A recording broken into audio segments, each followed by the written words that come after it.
round of applause for Minister Lawrence Wong after his COVID-19 jab as Singapore ramps up vaccinations.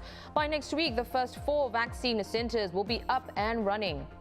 Day 1 of MCO 2.0, shops are closed and malls empty as new movement restrictions come into effect in parts of Malaysia. And taking action against Donald Trump, YouTube blocks new videos from being uploaded to his channel for at least a week.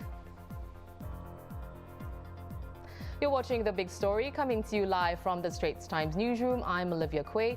You can subscribe to the Straits Times channel so you never miss a single episode. More than 6,200 people have been vaccinated against COVID-19 here since Singapore kicked off its vaccination drive on December the 30th. Health Minister Gan Kim Yong revealed this today as he and fellow Task Force Chair Lawrence Wong received their Pfizer vaccine alongside 30 staff from Keong Wai Siu Hospital. Well, Mr. Gan also announced that 4 vaccination centres will be set up by the end of this month. 2 are already operational at Changi Airport Terminal 4 and Raffles City Convention Centre. The other 2 are at the former Hong Kah North Secondary School and Woodlands Galaxy Community Club, which will be ready next week. The first 4 centres, for example, they are actually north, south, east, west, different parts of Singapore to provide easier access. Over time, we will develop, open up more centres to provide even more greater convenience to Singaporeans so that we can encourage more of them to go for vaccination. Another 4 centres will be ready in February and more centres will be progressively opened as Singapore expands its vaccination program, which will be ramped up in scope and pace with vaccinations for the aviation and maritime sectors starting this afternoon. A full-scale exercise will kick off next week with air crews set to receive their jabs at Changi Airport T4 and marine pilots and crew getting theirs at Raffles City Convention Centre. Transport Minister Ong Ye Kung said he'll be at T4 on Monday to explain the significance of this exercise. Well, after healthcare workers and those manning Singapore's entry points, the elderly will be next in line. Mr. Wong announced that the program to begin vaccinating seniors will now be brought forward from February to late January. Letters will be sent to seniors inviting them to book an appointment for their vaccination, and additional help will be provided to them.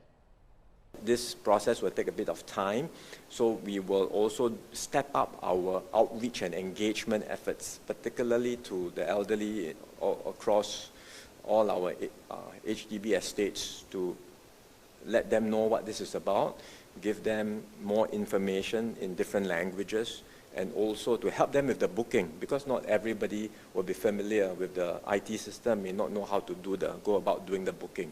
So we will have a program with volunteers to go out there, reach out to the elderly to assist them in this exercise. Well, the task force also said that China's Sinovac vaccine will go through the same regulatory scrutiny and authorization by the Health Sciences Authority before it can be rolled out to the public. And this comes on the back of data released from a Brazilian trial, which showed that the vaccine was just 50.4% effective at preventing symptomatic infections.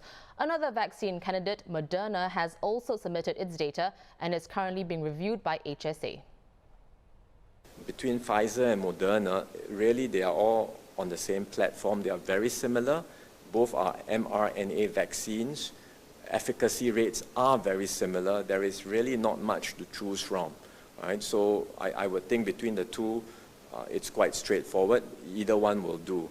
The Sinovac vaccine is indeed a different vaccine, operates on a different platform.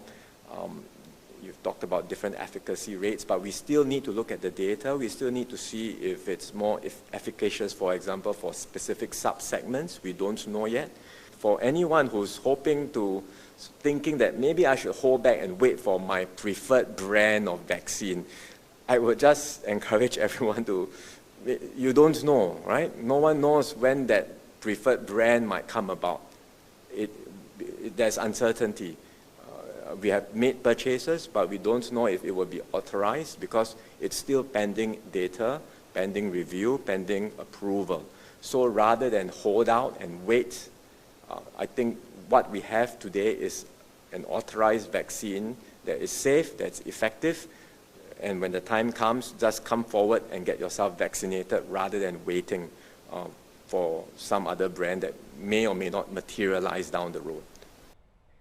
Well, StraitsTimes.com has all the details from today's vaccination announcements. Meanwhile, 38 new coronavirus cases confirmed today, including one in a foreign worker dormitory. This is the first reported case in the dorm since December 15th. The other 37 cases were imported who had been placed on stay-home notices or isolated on arrival in Singapore. The Health Ministry will release more details later tonight. Home buyers and sellers can now get pricing and loan information of HDB flats on a new platform, which aims to streamline these processes as well as consolidate information on current and upcoming units. In a Facebook post, National Development Minister Desmond Lee said the portal is being progressively rolled out from today. It includes customized financial calculators and information on housing loans provided by HDB and various participating banks. Buyers can use the calculators to estimate their housing budget, while sellers can tap the calculators to estimate their sales proceeds, which also take into account monies which have to be returned to their CPF. The Land Transport Authority said there will be an average of around 4,200 car COEs per month from February to April, 12.8% fewer than the current quota.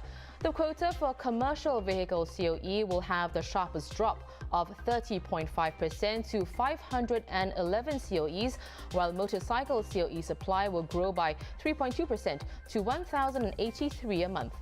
Fewer COEs almost always lead to higher premiums, but over the longer term this year, observers said the uncertain economic outlook is likely to temper prices.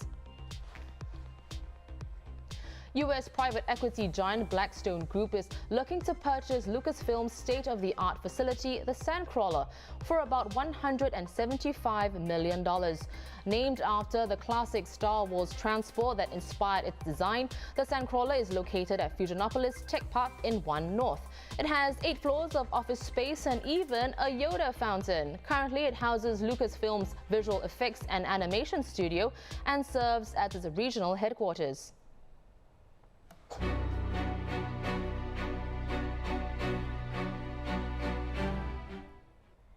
According to our Trade and Industry Minister Chan Chun Sing, Singapore and Malaysia are in close contact regarding our neighbour's latest movement control order and its current state of emergency, and both countries will continue to work closely to keep supply chains going.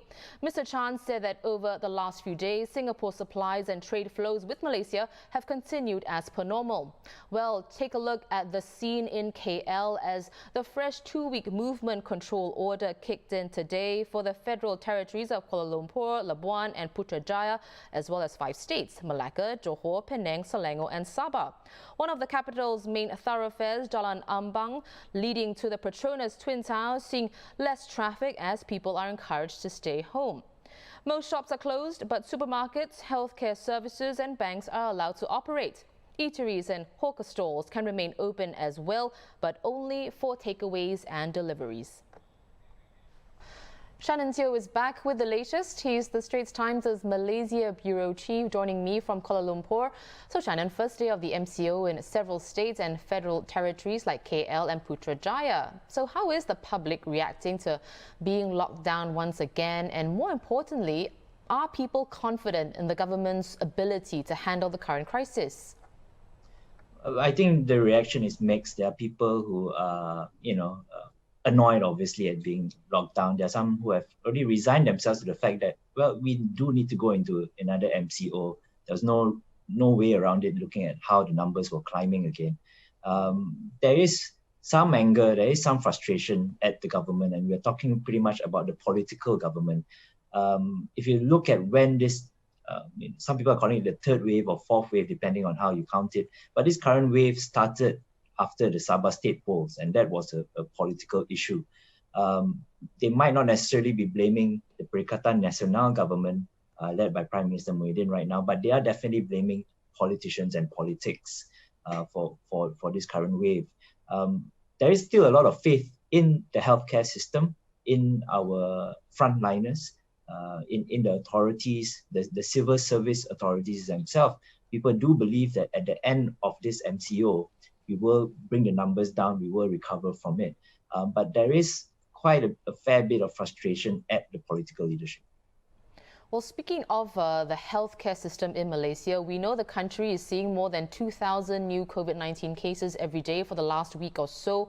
Government facilities on the brink of collapse, and that is something that you talked about yesterday. But Shannon, could you give us more details on the severity of the COVID-19 situation in Malaysia and the pressure it is placing on the healthcare system? Well, we've come to a situation where if you just compare from last year to this year, just at the end of last year to this year, we've gone from something like 10,000 active cases climbing up to 20,000.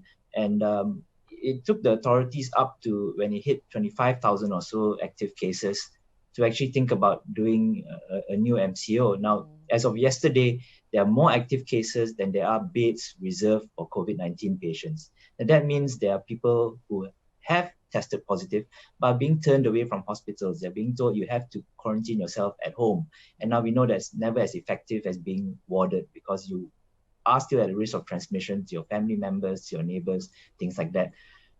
More importantly is that we are running out of ICU slots. In Kuala Lumpur, 2 main hospitals, they are 100% full. We've just learned that a third hospital has had to take more space in the ICU from those reserved for non-COVID and put it into COVID. So what's happening is that there are kind of live or die decisions being made. Who gets the bed? Who gets the ICU? And it's also affecting our ability to treat other illnesses. You know, there is other stuff that's going on, heart diseases, dengue is always a big issue. They need ICU spaces as well. So we're taking these ICU spaces and we're giving it to the COVID patients. So it's not just people dying of COVID, it's that the healthcare system is also is at breaking point. It is struggling to even care for people who don't have COVID. I see. Shannon, so under the MCO, a key restriction is the banning of travel between states and districts. How effective are these restrictions at the state borders in reducing COVID-19 infections, if things are as dire as you just told me? Well, in December, I think early December, on December 7th specifically, interstate borders were open and a lot of people started going on holidays and taking vacations. I have to admit, I was one of them. And what we saw was that at certain tourist spots like Penang, Langkawi, there was spikes in cases. Langkawi pretty much had no cases for a very long time. It would have 1 or 2 cases, but it was pretty much a green zone. And all of a sudden, it started having a handful of cases. So it is probably true that all this travel is helping to spread the infection. So judging by that, just deducing from that, if we close down the interstate borders, we reduce the amount of travel, the rate of transmission is going to come down. Now, is that the only thing that stops COVID from spreading here? Of course not. I mean, as we know, a lot of workplaces are still open under this MCO. A lot of factories will still be open. A lot of essential services are still open. Reporters are still working. So it's not a total lockdown, it's not a total shutdown during this MCO period. And that's why people are feeling that 2 weeks won't be enough. It will have to stretch on to continue to reduce the number of active cases. We might even see it crossing over Chinese New Year.